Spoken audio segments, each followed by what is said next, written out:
The biting wind of a late October evening whipped through the skeletal branches of ancient oak trees, carrying with it the scent of damp earth and decay.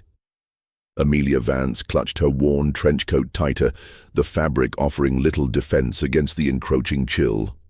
Her rented sedan, a modest Toyota Camry, finally rumbled onto the gravel driveway of Blackwood Manor, a monolithic structure that loomed against the bruised twilight sky like a forgotten sentinel.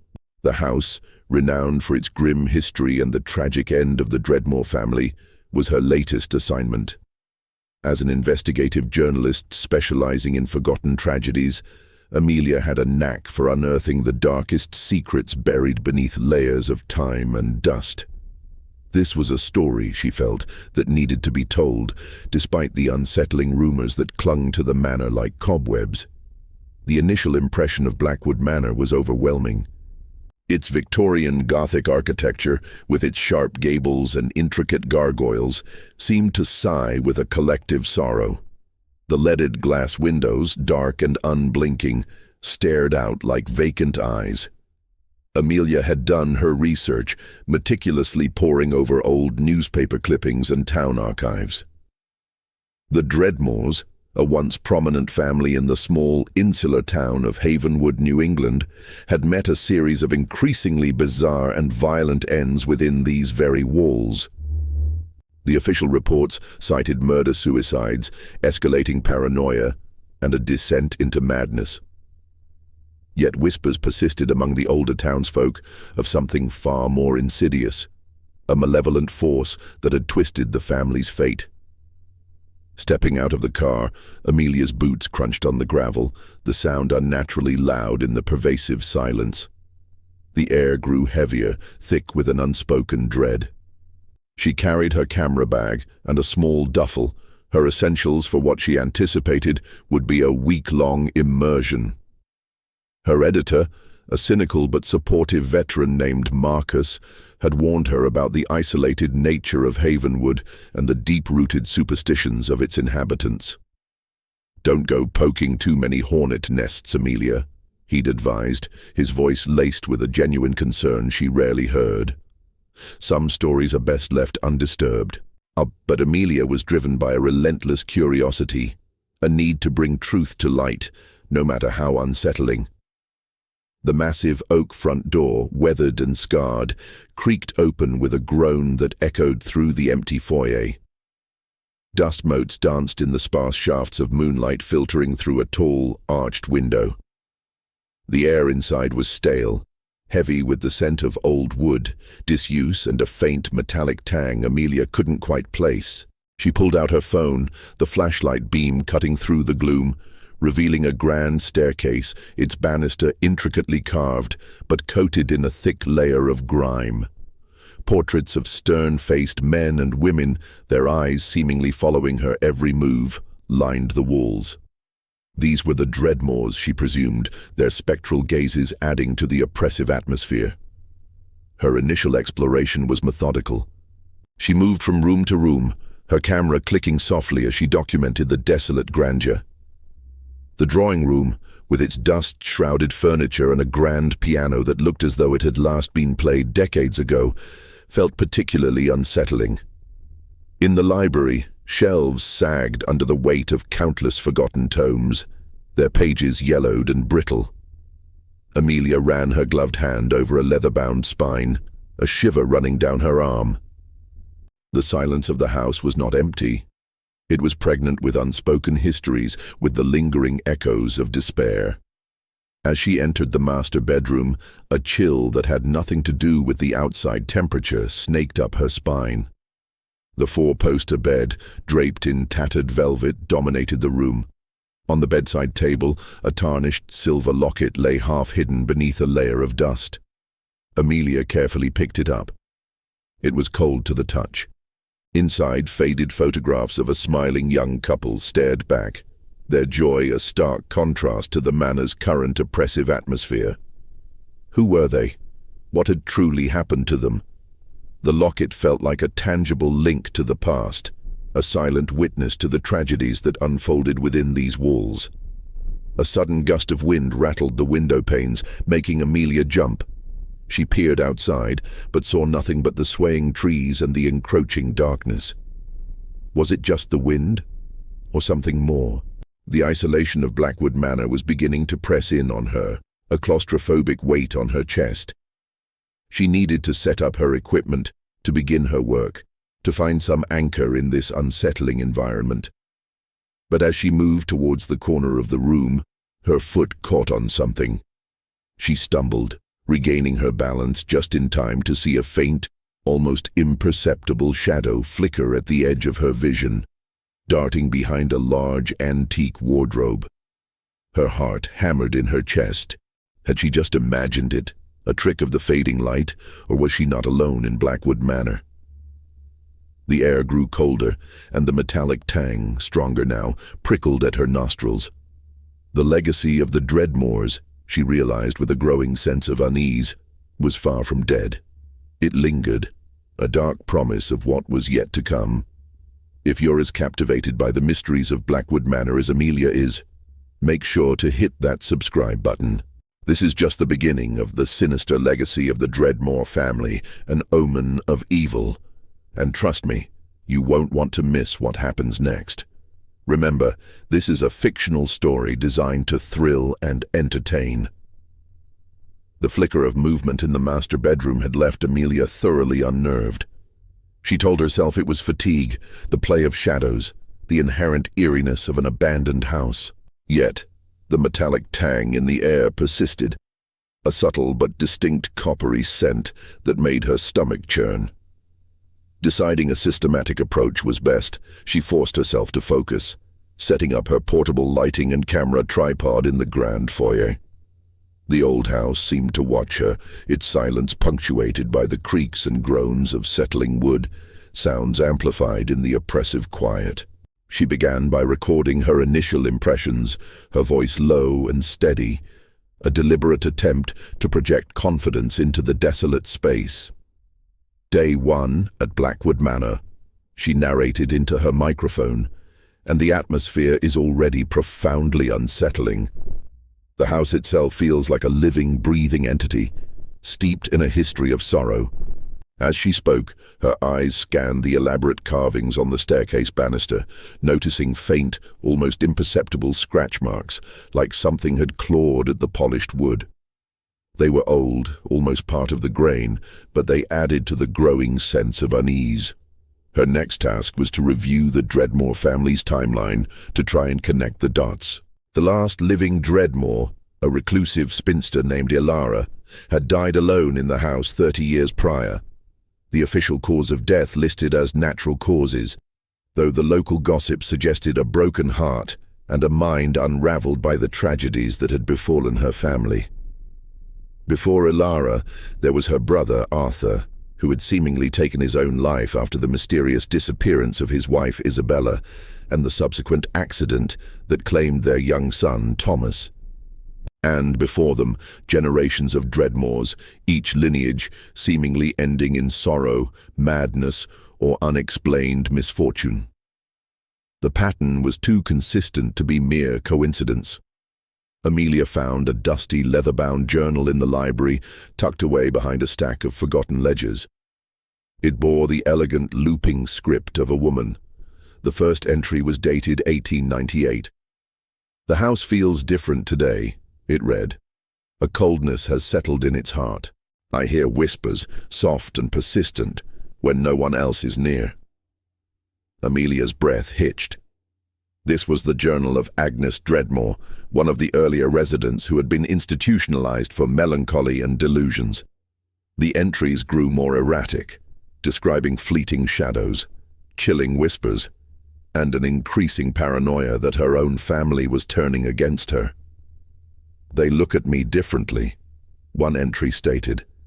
"Their eyes hold a strange light. He is here, in the walls, in the silence." Who was he? The journal offered no direct answers, only a spiraling descent into terror. As night fell, the manor transformed. The sounds of the house became more pronounced, distant thuds, faint scratching, the soft sigh of the wind through broken window panes that sounded eerily like a human breath. Amelia set up her sleeping bag in the relatively less unsettling drawing room, keeping her camera and a flashlight close. Sleep, she knew, would be a luxury tonight. She tried to dismiss the sounds as the natural symphony of an old house, but her journalist's instinct, honed by years of skepticism, now wrestled with a primal fear.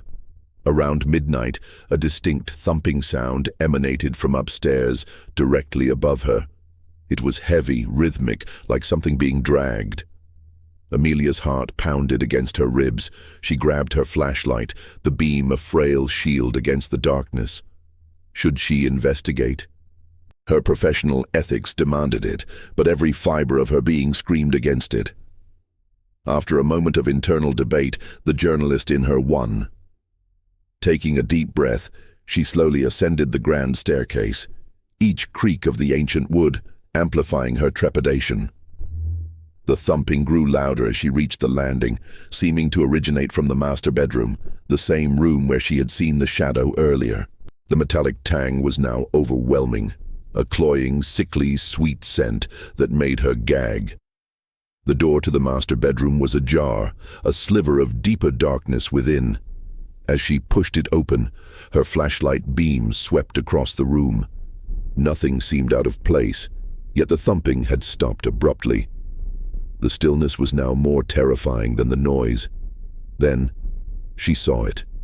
On the dusty floor, leading from the antique wardrobe to the center of the room, was a faint, barely visible trail. It looked like a drag mark, as if something heavy had been pulled. And at the end of the trail, beneath the four-poster bed, was a dark, irregular stain on the floorboards, almost completely absorbed by the ancient wood. It was the exact shade of dried blood. Amelia's breath hitched. This was no trick of the light, no settling of the house. The Dreadmore's dark legacy wasn't just in the whispers, it was etched into the very fabric of Blackwood Manor, and she had just stumbled upon a chilling new clue. The mystery was deepening, and Amelia was now irrevocably drawn into its dark heart. The sight of the dark stain on the floor, undeniably resembling dried blood, sent a jolt of ice through Amelia's veins. Her journalistic instincts, usually her anchor, now threatened to give way to a primal urge to flee. This wasn't just a story anymore. It was a crime scene decades cold, and she was standing right in the middle of it. The metallic scent, which she now recognized with chilling certainty as blood, hung heavy in the air. She took photos of the stain, her hands trembling slightly before cautiously examining the area around the wardrobe. She noticed a loose floorboard near the back of the wardrobe. With a surge of adrenaline, she knelt and, using the flat edge of a small trowel from her kit, pried it up. Beneath it, nestled in a shallow cavity, was a small, ornate wooden box. It was surprisingly heavy, intricately carved with swirling patterns that seemed almost anachronistic to the Victorian setting. Her heart pounded as she opened it. Inside, nestled on a bed of faded velvet, was a collection of old letters and another, smaller, leather-bound journal, different from Agnes's. This journal, she quickly ascertained, belonged to Isabella Dreadmore, Arthur's wife, who had mysteriously disappeared. Isabella's elegant handwriting filled the pages, chronicling her life in the manor, her love for Arthur, and her growing concern over his erratic behavior. Arthur changes, one entry from 1920 read. His eyes are often clouded, and he speaks of shadows, of a presence that follows him through the house. He says it whispers, promises him things. Amelia's blood ran cold. The mention of whispers mirrored Agnes's earlier journal entries. The letters were from Isabella to a confidant, a cousin named Eleanor, detailing her increasing fear. "I dread the nights," one letter stated. Arthur pacing the halls, murmuring to himself. "He says the house demands a sacrifice, that it feeds on sorrow. I fear for Thomas, our son." The last letter, dated just days before her disappearance, was chilling in its desperation. Eleanor, something is terribly wrong. Arthur locked me in the attic last night. He says he hears a voice, a promise of peace if we give the house what it wants. I fear he's lost his mind, or something else has taken hold. If you don't hear from me by next week, please come to Blackwood Manor. Look for the truth. A profound sense of dread settled over Amelia. Isabella hadn't just disappeared. She had been trapped, her pleas for help unanswered, and Arthur's madness, if that's what it was, seemed influenced by the house itself. The mystery was no longer just about the deaths, but about a pervasive, malevolent influence embedded within the manor's very structure.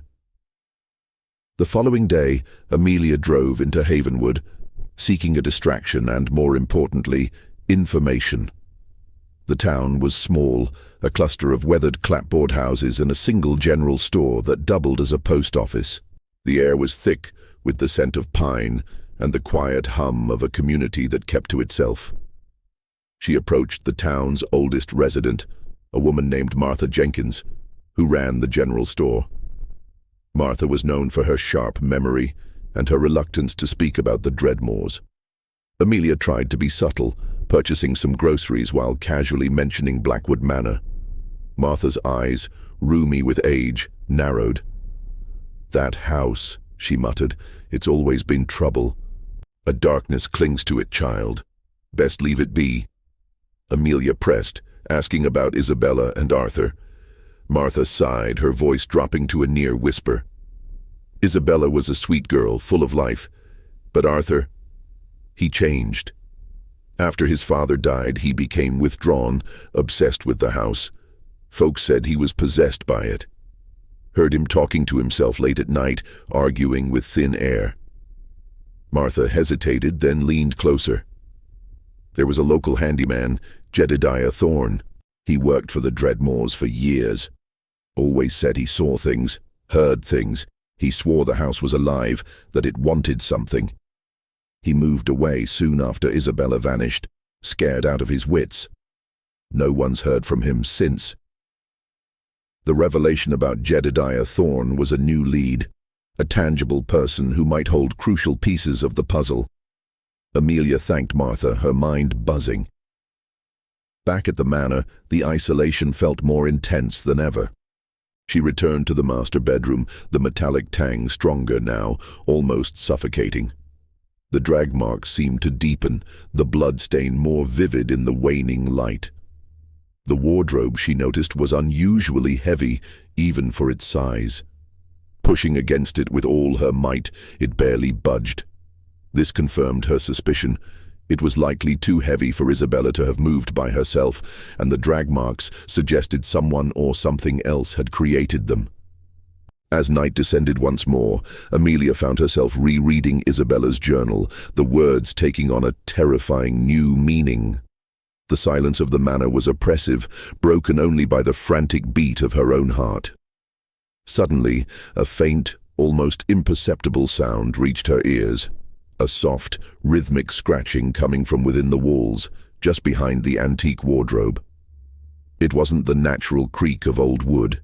It was deliberate, persistent, and chillingly close. Amelia froze, her flashlight beam fixed on the wardrobe. The scent of copper thickened, and a cold draft, unnatural and piercing, swept through the room. She was no longer just observing. She was being drawn deeper into the chilling narrative, a narrative that now felt terrifyingly alive. The question wasn't just what happened to the Dreadmores, but what was still happening within the cold, silent embrace of Blackwood Manor. The rhythmic scratching from within the walls behind the wardrobe was undeniable, a sound both maddening and terrifying. It wasn't rats, Amelia knew. This was too deliberate, too focused. The scent of copper was now so strong it was almost cloying, making her gag. Every instinct screamed at her to retreat, but her journalist's resolve, fueled by the Dreadmore family's tragic history and Isabella's desperate pleas, pushed her forward. She had to know what was behind that wardrobe, what secret the house had kept hidden for so long. Using her phone as a light source, she examined the wall behind the wardrobe more closely. The wallpaper was peeling in several places, revealing damp, crumbling plaster. She noticed a faint seam, almost perfectly concealed, running vertically along one section of the wall. It was a cleverly hidden door, built to blend seamlessly with the surrounding structure. The wardrobe, she realized, wasn't just an antique piece of furniture, it was a deliberate obstacle, placed there to conceal this hidden access point. This explained its immense weight and the drag marks. Someone had struggled to move it. With renewed determination, Amelia tried to push the wardrobe again. This time, knowing there was a purpose, she exerted all her strength. Inch by agonizing inch, the heavy piece of furniture scraped across the floorboards, revealing more of the hidden door. The air immediately grew colder, and the metallic scent intensified, a chilling current flowing from the newly exposed opening. The scratching had stopped. Now, there was only a profound, suffocating silence emanating from behind the hidden door. Taking a deep, shaky breath, Amelia fumbled for the latch. It was old, stiff, and rusted. After several frustrating attempts, it finally clicked open with a soft, mournful groan. The door swung inward with a hesitant creak, revealing not a room, but a narrow, dark passageway leading downwards. The air within was thick with dust, and a pervasive chill that seemed to seep into her very bones. The metallic smell was overwhelming here, like an old, stale wound.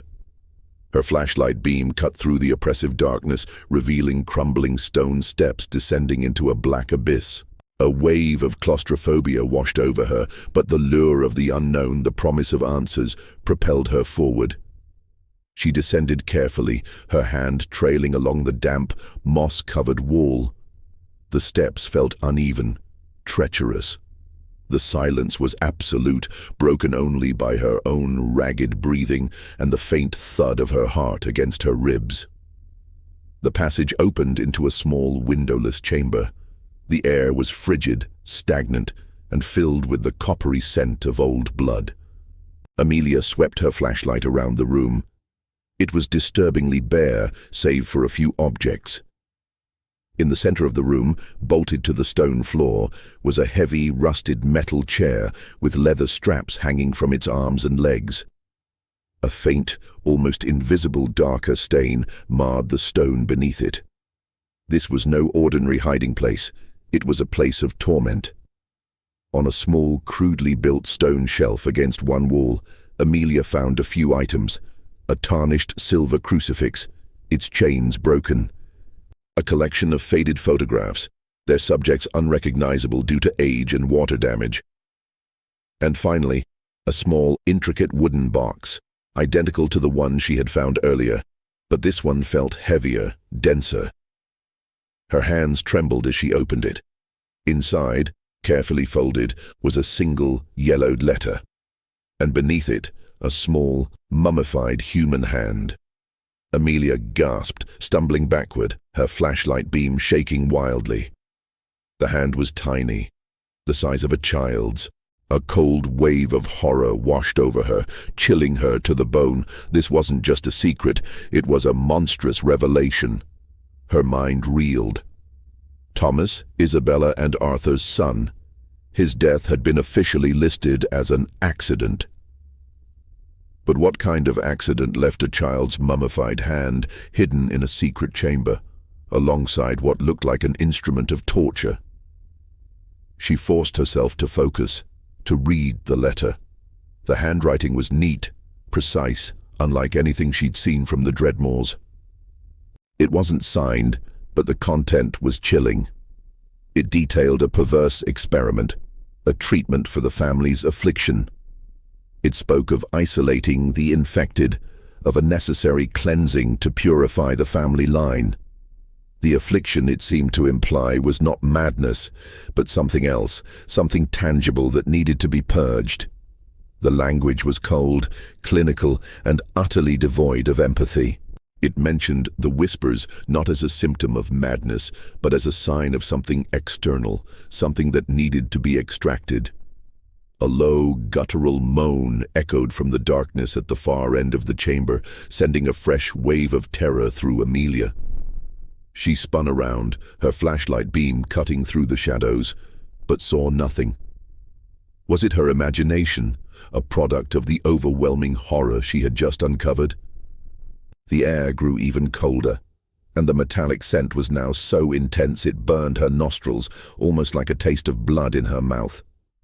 She could feel a distinct pressure, a presence, heavy and suffocating, closing in on her. The whispers, which she had previously read about, seemed to coalesce into a faint, almost inaudible hum around her, a sinister lullaby of despair. This hidden chamber was not just a place of past suffering. It felt active, a dark heart still beating within Blackwood Manor. Hey, fellow mystery seekers. The plot just thickened significantly, didn't it? If you're on the edge of your seat and want to see what Amelia uncovers next, hit that subscribe button right now. This journey into the sinister legacy of the Dreadmore family, an omen of evil, is far from over. And remember, this is a fictional story designed to keep you guessing. The chilling discovery of the mummified child's hand and the disturbing letter in the hidden chamber had pushed Amelia beyond the realm of mere journalistic inquiry. This was no longer just about solving a historical mystery. It was about confronting a deeply entrenched evil. The guttural moan she'd heard, combined with the escalating intensity of the metallic smell and the pervasive cold, cemented her certainty that she was not alone in that dark space. She stumbled back up the winding steps, her mind racing, heart hammering against her ribs. The small mummified hand remained clutched tightly in her gloved grip, a macabre piece of evidence. The letter, carefully folded, was tucked into her coat pocket. She needed to process this, to understand the implications of what she had found.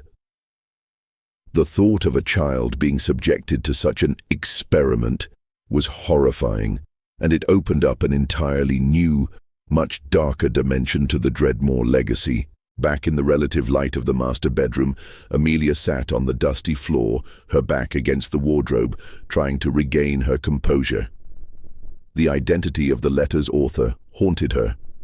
Who was this person who spoke so clinically of affliction and cleansing? And what did they mean by the whispers that needed to be extracted? The clues pointed not to supernatural phenomena, but to a calculated, systematic process of psychological torment, perhaps even physical torture, disguised as some kind of treatment. She examined the small, ornate wooden box that contained the child's hand and the letter. It had no distinguishing marks, no names or initials, but the craftsmanship was unique, almost ceremonial. This was someone meticulous, someone who believed deeply in their horrifying work. Amelia's next step was clear. She needed to investigate the broader history of Havenwood, to see if there were any records of local figures who might fit the profile of a clinical torturer or a reclusive medical professional with an unusual interest in mental illness. She also decided to try and find Jedediah Thorne. If he had worked for the Dreadmores for years, he might have witnessed something, known something about the house's darker secrets and the true nature of their decline. She spent the remainder of the day trying to decipher the faint, water-damaged photographs found alongside the mummified hand. They were old, black and white, depicting blurred figures in what appeared to be some kind of clinical setting. One photograph, slightly clearer than the others, showed a stern-faced man with a neatly trimmed beard, holding a strange, almost surgical-looking instrument. His eyes, even in the faded photo, seemed cold, calculating. Could this be the author of the letter? Could this be the architect of anguish behind the Dreadmore family's horrific end? The following morning, Amelia drove back to Havenwood. She started at the town library, a small, unassuming building filled with the scent of old paper. She requested old town records, census reports, and local medical directories from the early 20th century. After hours of painstaking research, a name surfaced that sent a shiver down her spine. Dr. Elias Thorne, a respected, albeit reclusive, physician who had settled in Havenwood in the early 1900s. He specialized in nervous disorders and was known for his unconventional, often controversial methods. He had no known family in the area, but the surname Thorne immediately connected him to Jedediah. Was Jedediah Thorne his son, or a distant relative? The possibility that the handyman Jedediah was privy to the doctor's dark practices, or even helped him, was chilling. The medical records she found on Dr. Elias Thorne were sparse, but one detail jumped out.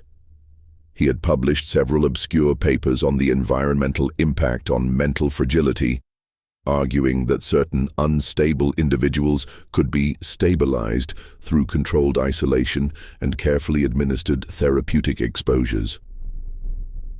The language was eerily similar to the letter she had found, full of euphemisms for what seemed to be systematic abuse. He believed that strong emotional responses, particularly fear and despair, could be harnessed to purify the mind. Amelia felt a cold certainty settle in her stomach. Dr. Elias Thorne was the architect of this horror. He wasn't just a doctor, he was a twisted scientist, using the Dreadmores as subjects in his horrifying experiments. And the Dreadmore family's supposed madness and violence wasn't an internal affliction, but a carefully orchestrated psychological breakdown, likely induced by the doctor. The whispers Agnes and Isabella heard weren't just delusions. They were likely part of his therapeutic exposures, designed to induce terror and manipulate their perceptions. Armed with this new information, Amelia returned to Blackwood Manor. The sun had begun to set, casting long, menacing shadows across the overgrown grounds. The house, usually a place of silent dread, now felt actively hostile, its secrets exposed and its horrific past brought to light. She needed to find more, to find the full extent of Thorne's experiments, and if possible, to find any trace of Jedediah Thorne.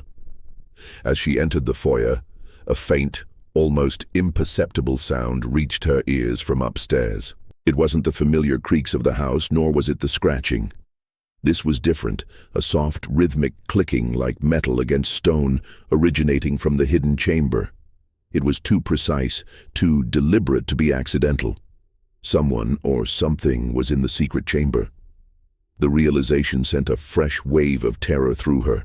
Had Dr. Thorne's horrifying legacy persisted? Or had someone else, perhaps a descendant or a forgotten accomplice, continued his work, lurking within the manor's shadowed depths? The answers felt terrifyingly close, yet shrouded in an even deeper layer of malevolence. The rhythmic clicking from the hidden chamber sent a jolt of icy dread through Amelia. It was a precise, almost mechanical sound, impossible to attribute to the house settling or the wind. Her mind raced, grappling with the implications. If Dr. Elias Thorne was indeed the perpetrator, was this sound a remnant of his chilling experiments, perhaps some forgotten device? Or was someone else aware of the chamber now actively present within Blackwood Manor? The thought of an unseen observer lurking in the dark recesses of the house was far more terrifying than any phantom. Armed with her most powerful flashlight and a heavy wrench she'd found in the shed, Amelia slowly ascended the stairs towards the master bedroom. Each creak of the old wood echoed in the oppressive silence, amplifying the frantic beat of her own heart. The air grew colder as she approached the concealed door behind the wardrobe, and the metallic tang was now so potent it made her eyes water. She cautiously pushed the wardrobe aside once more. The hidden door stood slightly ajar, a sliver of inky blackness drawing her in. The clicking sound was louder now, emanating from the depths of the passage. It sounded like a metronome, slow and deliberate, or perhaps the faint ticking of an old, intricate mechanism. Taking a deep breath, Amelia stepped into the secret passage. Her flashlight beam pierced the gloom, illuminating the winding stone steps. The clicking guided her deeper, a sinister siren call drawing her towards the hidden chamber. As she reached the bottom, the sound became clearer, originating from the bolted chair in the center of the room, her flashlight beam fixed on the chair. There, attached to one of the rusty metal arms, was a small, crudely fashioned device. It was a complex contraption of gears, springs, and a single sharp needle that dipped into a small, tarnished silver bowl. The needle moved rhythmically, clicking against the side of the bowl. It was an antique medical device, modified, perhaps, for Thorne's twisted purposes. But what was in the bowl?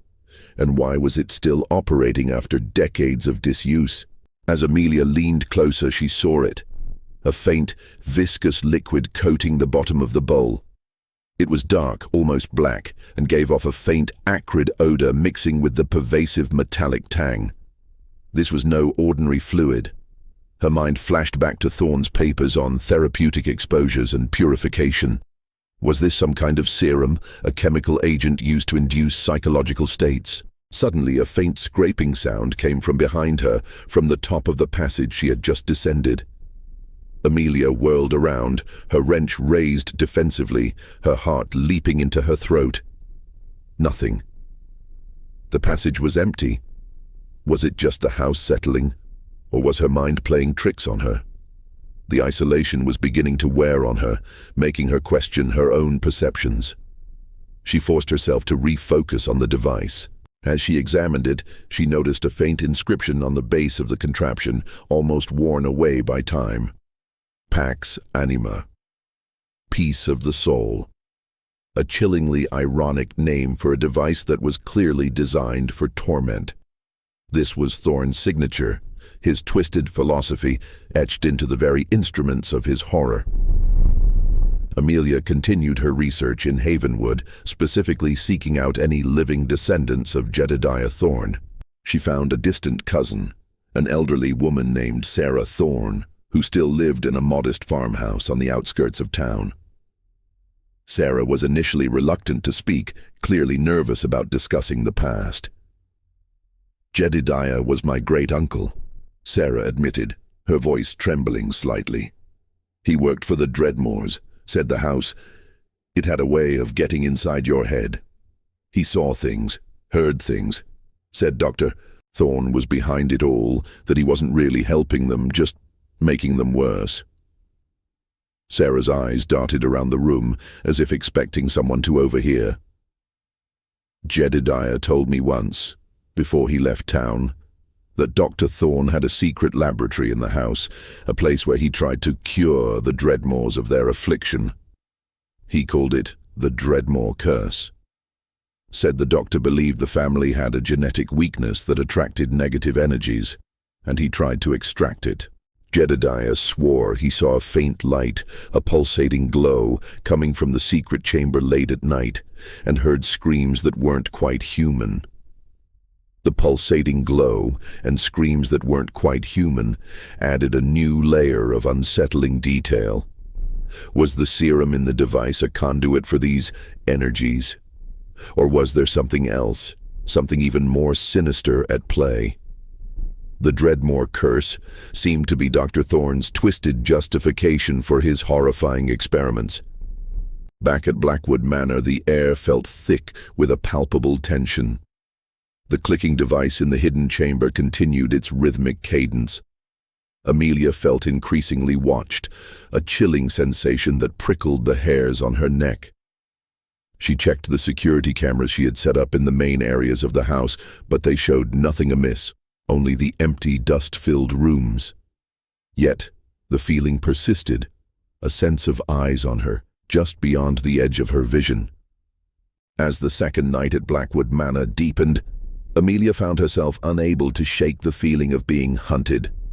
She was no longer just an observer. She was part of the unfolding mystery. The rhythmic clicking from the hidden chamber, combined with the acrid scent and the pervasive cold, had become a terrifying lullaby. She started to hear faint whispers, not unlike those described by Agnes and Isabella Dreadmore, soft and indistinct, seemingly emanating from the very walls. Was it exhaustion, or was Dr. Thorne's therapy working on her too? The realization sent a fresh wave of panic through her. She was in deeper than she ever imagined, and the unseen observer, she was now certain, was closing in. The whispers were growing louder, more distinct, yet still unintelligible.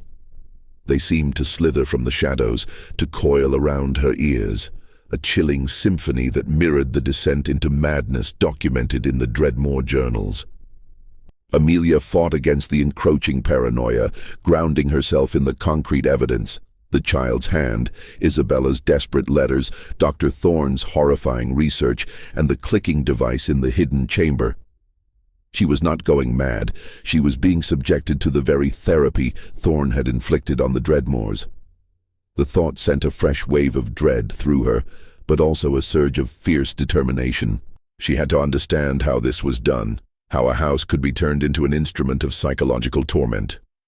Her focus shifted to the pulsating glow and screams that weren't quite human, described by Jedediah Thorne's relative. It suggested something beyond just psychological manipulation, perhaps a physical component to Thorne's horrific treatment. She needed to find Jedediah Thorne. He was the key, the only living person who might have witnessed the full extent of Dr. Thorne's depravity. Amelia returned to Havenwood, this time seeking out the town's oldest land records and death certificates. She painstakingly traced Jedediah Thorne's last known address. It led her to a dilapidated, forgotten cabin deep in the woods on the outskirts of Havenwood, far from the main road. The cabin was almost completely swallowed by overgrown vegetation, its windows boarded up, its porch rotting away. It looked abandoned for decades. As she pushed through the tangled undergrowth, a sense of profound sadness washed over her. This was the place where Jedediah, a man who had likely witnessed unimaginable horrors, had sought refuge. The cabin reeked of mildew and decay, but amidst the dust and cobwebs, Amelia found a hidden compartment beneath a loose floorboard near the fireplace. Inside, wrapped in a faded cloth, was a stack of journals. These were Jedediah Thorne's. His handwriting was rough, uneducated, but legible. The entries detailed his work at Blackwood Manor, his initial respect for Dr. Elias Thorne, and his growing horror as he witnessed the experiments. Jedediah described how Dr. Thorne would administer a serum to the Dreadmores, often disguised in their food or drink, and then subject them to prolonged isolation in the hidden chamber. He wrote of the subtle changes in the Dreadmores, their increasing paranoia, their hallucinations, their violent outbursts. But the most chilling entries described the apparatus in the hidden chamber. Jedediah called it the Dream Weaver, a name that now resonated with sickening irony. He wrote of how Dr. Thorne would hook the Dreadmores up to this device, using the serum to induce a heightened state of susceptibility, making them more receptive to what Thorne called environmental stimuli. The stimuli, Jedediah painfully recounted, were carefully orchestrated sounds, whispers, scratching, disembodied voices, all designed to exploit their deepest fears and erode their sanity. The pulsating glow was described as an electrical current somehow connected to the serum, creating a disorienting, disembodied sensation. Jedediah's last entries were particularly harrowing. He detailed witnessing Isabella's torture in the chamber, her desperate pleas, and Arthur's chilling complicity seemingly under Thorne's sway. Jedediah spoke of Thorne's belief that he was extracting a dark essence from the Dreadmores, a generational affliction that was destroying their minds. He wrote of his profound guilt, his inability to intervene, his fear that Thorne would turn his attention to him next. The final entry, dated just days after Isabella's disappearance, read, "I cannot stay. The doctor is mad. The house is a tomb of souls. I hear them. They scream inside the walls. I must leave before he finds me, before the whispers claim me too." Jedediah had fled, living the rest of his life in fear, haunted by the atrocities he had witnessed. Amelia's eyes welled up. Jedediah Thorne hadn't been an accomplice. He had been a terrified witness, a victim of Thorne's psychological manipulation in his own right. His journals were a desperate cry for help, a detailed account of the horrifying truth behind the Dreadmore family's demise. Back at Blackwood Manor, the full picture began to coalesce. Dr. Elias Thorne, a twisted scientist, had methodically dismantled the Dreadmore family's sanity through a combination of chemical agents and auditory psychological torture, all within the confines of the hidden chamber.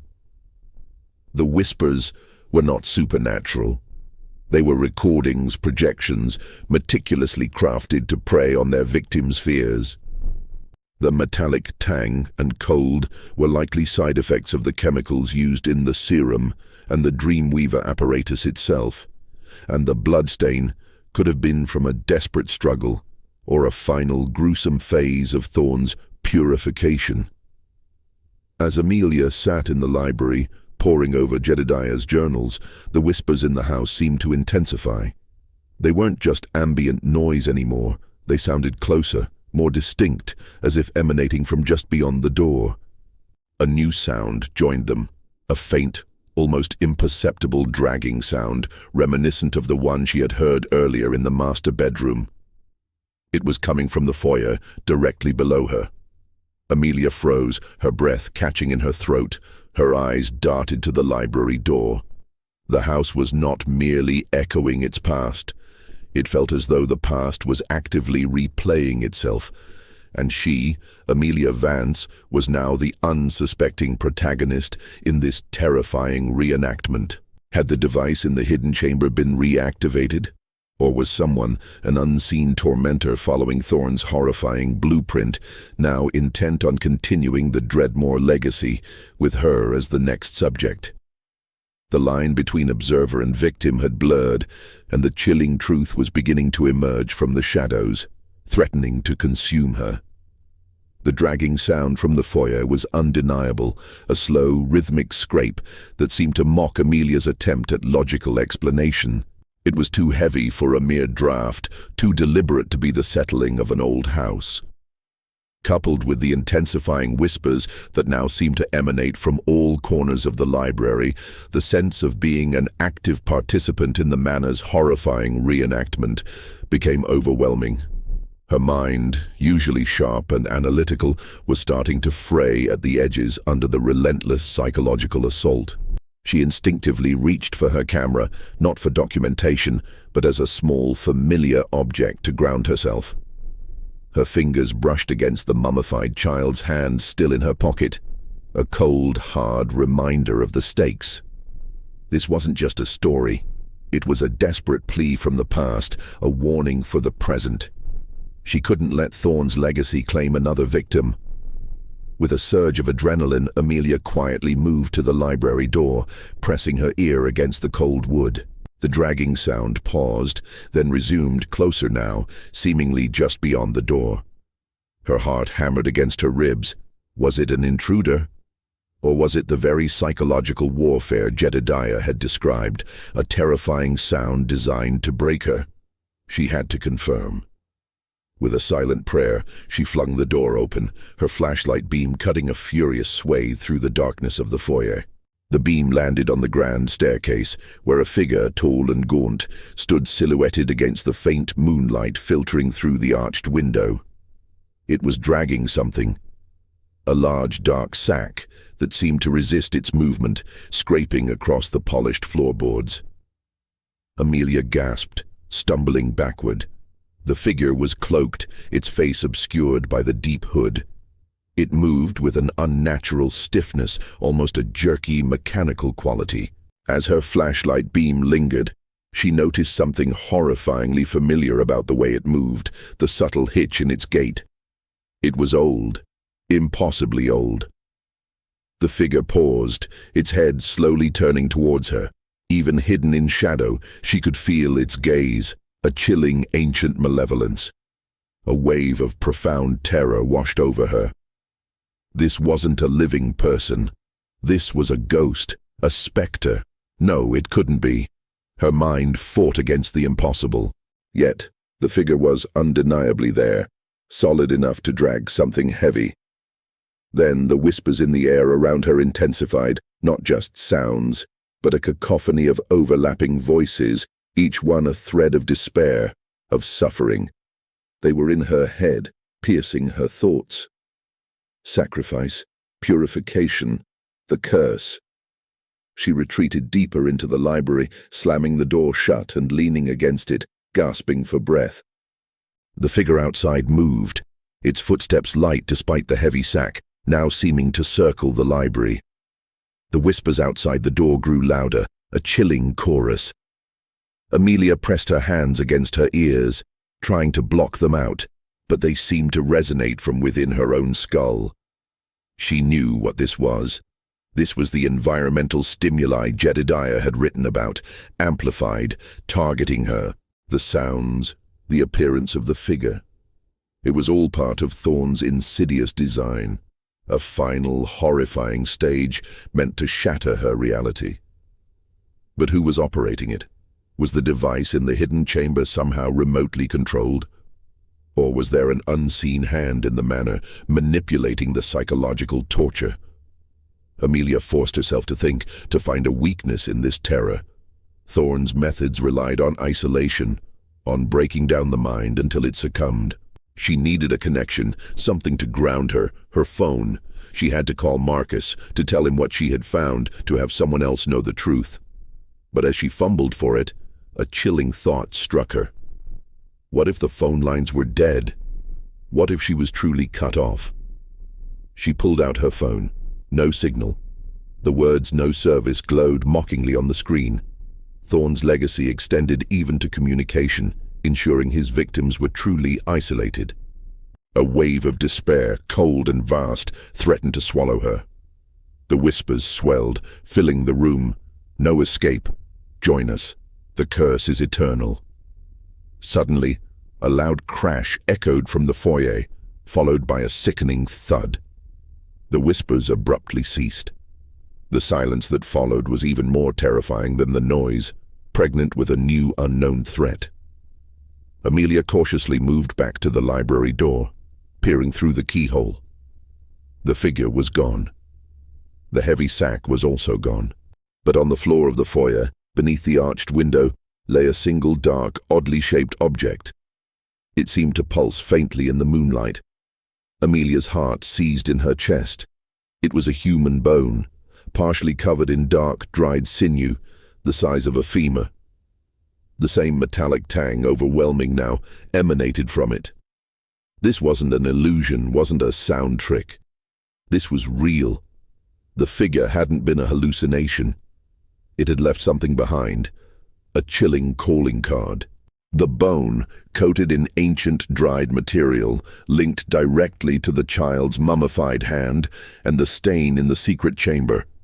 Someone or something was actively desecrating the Dreadmore remains, using them as part of the psychological terror. The horrifying realization hit her. The Dreamweaver device wasn't just creating illusions, it was somehow amplifying and projecting a twisted reality, turning the Dreadmore family's very remains into instruments of fear. The curse wasn't just a mental state. It was a physical manifestation, a horrifying, palpable entity in Blackwood Manor. The discovery of the human bone in the foyer shattered any remaining doubt Amelia had about the reality of her predicament. This wasn't just psychological manipulation, it was a physical manifestation of a profound evil, driven by Dr. Thorne's warped science. The bone, with its sickening metallic tang, was proof. The figure she had seen was no mere hallucination. It was either a living person continuing Thorne's work, or something far more terrifying and utterly beyond her comprehension. Amelia's immediate priority was to find a way to communicate, to break through the absolute isolation that Thorne had engineered. She ran back to her car, desperate, hoping against hope that her satellite phone, a rarely used emergency device, might bypass the signal jam. But as she reached the driveway, she saw it. Her car tires had been slashed, 4 deep, deliberate cuts. A cold, hard knot of fear tightened in her stomach. Someone was actively sabotaging her, ensuring she remained trapped. She was truly alone, isolated in the heart of Blackwood Manor, with a malevolent force closing in. The whispers, which had briefly subsided, returned with a vengeance, now more aggressive, more accusing. Intruder. Unwanted. Join us. Amelia retreated to the house, her mind racing for an escape route, a hidden exit, anything. She remembered Jedediah's vague mention of secret passages used by Thorn to move unseen. She needed to find them, to escape this living tomb. Back in the library, she frantically searched for any hidden mechanisms. Her gaze fell upon an old, ornate grandfather clock. It looked too grand, too out of place for a mere timekeeping device. She examined it closely, her fingers tracing the intricate carvings. Behind the swinging pendulum, she found it. A small, almost invisible button. She pressed it. With a low rumble, a section of the bookshelf to the right of the clock slid inward, revealing a narrow, dusty tunnel. A glimmer of hope surged through her. This was it. An escape route, or perhaps another part of Thorn's hidden network. She grabbed her camera, the journals, and the child's mummified hand, determined to bring the truth to light. The whispers intensified as she entered the passage, following her like a tangible entity. The air grew heavy, thick with the scent of old dust, and something else, something cloying and sickly sweet. The tunnel led her deeper into the manor's foundations, a labyrinth of damp stone and root systems. It was disorienting, claustrophobic. She could hear the whispers echoing through the narrow confines, no longer just in her head, but surrounding her, a chorus of tormented souls. She pushed forward, fear a cold fire in her veins. The passage eventually opened into a much larger subterranean space beneath the house. This was clearly another of Thorn's laboratories, a cavernous room filled with bizarre contraptions, rusted surgical tools, and rows of dusty specimen jars containing various organic matter. The metallic tang was overwhelming here, mixed with a putrid chemical odor. In the center of the room, illuminated by a single bare light bulb hanging from the ceiling, stood a large, complex machine. It hummed with a low, continuous thrum, and its intricate network of wires and tubes snaked across the floor, connecting to several smaller, inert devices. This was the true Dreamweaver, the heart of Thorn's operation. It was a massive, terrifying apparatus, designed not just to induce psychological terror, but to extract something, to purify the Dreadmores. Then she saw the figure. It was bent over a workbench, its back to her, meticulously adjusting a series of dials on a control panel. It was the same cloaked figure from the foyer, its movement still stiff and unnatural. As it straightened, turning slowly to face her, Amelia's flashlight beam caught its face. Her breath hitched. It wasn't a living person. It was a desiccated, mummified corpse, its skin leathery and stretched tight over skeletal features. Its eyes were sunken, hollow pits, yet they seemed to stare directly at her, filled with an ancient, malevolent intelligence. On its head, a tattered, ancient wig of white hair. In its withered hands, it clutched a familiar locket, the same locket Amelia had found in the master bedroom, the one belonging to Isabella and Arthur. This was Isabella Dreadmore, the last Dreadmore who had supposedly died of natural causes 30 years ago. But Isabella was not dead. She was preserved, kept alive by Thorn's horrific devices, or perhaps by the very essence he had sought to extract. She was the unseen observer, the one who had continued Thorn's work, trapped in a horrifying purgatory, tethered to the Dreamweaver. She was the last Dreadmore, the twisted guardian of the family's sinister legacy. Ilara's head tilted, a dry, cracking sound accompanying the movement. A faint, raspy voice, like parchment rustling, emerged from her mummified throat. You. Disturbed. The ritual. The cleansing. The whispers Amelia had heard were her whispers, amplified by the machine. Ilara had been speaking to her, manipulating her, just as Thorn had manipulated the Dreadmores. The figure in the foyer, the human bone. It had been Ilara, still carrying out the purification Thorn had begun, her mind utterly consumed by his twisted ideology. She had even dragged Isabella's locket from the master bedroom, a macabre keepsake. Ilara raised a withered hand, pointing a gnarled finger at Amelia. "You will be cleansed. The final offering." The hum of the dream weaver intensified, a low, menacing growl. Amelia realized with chilling clarity that Ilara, the last Dreadmore, believed she was continuing her family's salvation, trapped in a cycle of horrifying ritual, a testament to the absolute power of Thorn's psychological and physical manipulation. The true horror was not a ghost, but a human mind utterly broken and twisted into an instrument of its own family's demise, an embodiment of the omen of evil. The revelation of Amelia Dreadmore, mummified and operating Thorn's infernal dream weaver, was a chilling testament to the absolute depravity that had consumed Blackwood Manor. She was not a supernatural entity, but a tragically preserved victim, transformed by Thorn's twisted science into an automaton of terror, unknowingly continuing his horrific cleansing. Her raspy pronouncements, amplified by the humming machine, were the true source of the whispers that had haunted the manor for decades. Amelia's fear was now interwoven with a profound sense of pity for Ilara. This wasn't a monster, it was a soul utterly consumed by the evil inflicted upon her. But pity wouldn't save her. Ilara, in her delusion, was a dangerous adversary, determined to continue the ritual. The curse, it must be purged. Ilara croaked, her withered finger still pointed at Amelia. The hum of the Dreamweaver intensified, and a faint, sickly green light began to pulse from various points on the machine, illuminating the grotesque scene. The air grew thick with a dizzying, acrid scent, and Amelia felt a strange pressure building in her head, mirroring the symptoms described in the Dreadmore journals. This was the therapeutic exposure, the full force of Thorn's chemical and psychological assault. Amelia knew she had to act quickly. This wasn't a battle of strength, but of breaking the cycle of torment. The machine, the Dreamweaver, was the key. Destroying it would sever Ilara's connection to Thorn's legacy and, hopefully, release the lingering psychological toxins that permeated the manor.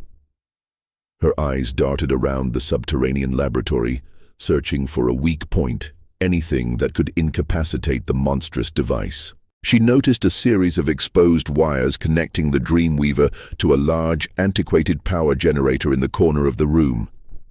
It was old, sparking intermittently, and covered in grime. Ilara began to shuffle towards her, her movements stiff and jerky, her hollow eyes fixed on Amelia with an unnerving intensity. "You will join us. Purification, peace." Her voice, distorted by the machine, was a terrifying echo of the Dreadmore family's final moments. Amelia dodged a lurching grab from Ilara, the mummified fingers surprisingly strong. She sprinted towards the generator, the whispers now a deafening roar in her mind. Her head pounded, and a wave of nausea swept over her, but she pushed through it. She reached the generator, the air around it crackling with static electricity. The main power conduit, a thick, braided cable, was dangerously exposed. She pulled out the heavy wrench she still clutched. With all her might, she brought it down on the cable. Sparks flew, a blinding flash of light momentarily engulfing the room. A loud, grinding shriek emanated from the Dreamweaver as its humming sputtered and died. The green light flickered, then extinguished. The subterranean laboratory plunged into sudden darkness, broken only by the faint light from Amelia's phone. The silence that followed was absolute, profound. The oppressive pressure in Amelia's head immediately began to recede, and the metallic, sickly sweet scent dissipated. She shone her flashlight back at Ilara. The mummified figure stood frozen in place, her arms still extended, her eyes no longer holding their malevolent intelligence. She looked like a brittle statue, finally at peace.